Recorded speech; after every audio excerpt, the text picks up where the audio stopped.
Бұл адамзаттың адам энергиясымен алғашқы танысуы. Атом бомбасы. Ал бұл атом электр станциясы. Бірақ алдымен атом энергиясы қайдан табылатынын талдайық.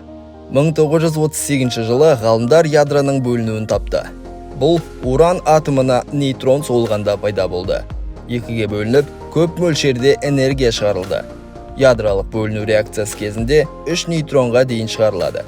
Бұл одан әрі атомдардың бөліну реакцияларын тудыруы мүмкін. Бұл көп энергияның бөлінуін білдіреді. Және тізбекті реакция деп аталады. Екінші дүниежүзілік соғыс кезінде Америка бірінші атом бомбасын жасау үшін сол технологияны қолданды. Бірақ тек 1995 жылда алғашқы атом электр станциясын құру үшін дәл осындай ғылыми принциптер қолданыла бастады. 1970 жылдары психологтар адамдардың атом электр станцияларына қатысты алаңдатушылықтарын салыстыра бастады. Мұның себебі бізге түсінікті. Өйткені атом энергетикасына байланысты көзқарасымыз мәдениетке негізделген. Жалпы дүниежүзілік денсаулық сақтау ұйымы атом электр станциясында жұмыс істеу салыстырмалы түрде қауіпсіз болуы мүмкін деп түсіндіреді.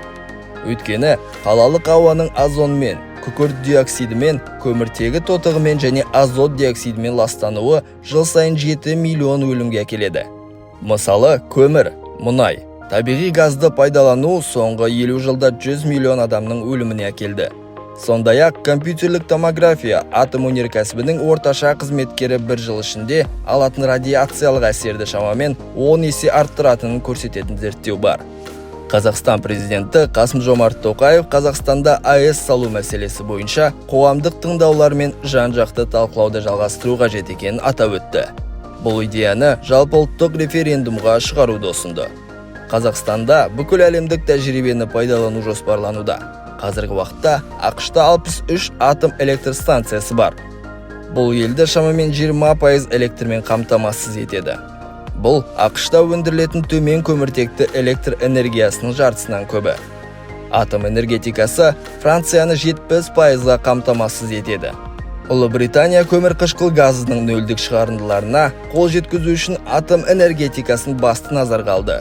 Сол сияқты, Қытай қазіргі уақытта ядролық реакторларды энергияны тұтынудың артуына байланысты салуда.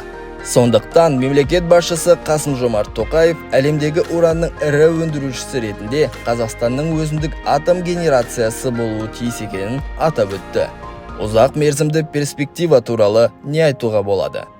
Жаңа буын ядролық реакторлардың қалдықтары жоғары техникалық контейнерлерге салынып, биосферадан едәуір төмен тереңдікте орналастырылады. Мұндай ұзақ мерзімді геологиялық сақтау шешімдері мыңдаған жылдар бойы радиоактивтіліктің кез келген қозғалысын болдырмауға арналған. Сонымен қатар, бұл қалдықтардың 96% жаңа отын алу үшін қайта өңделуі мүмкін.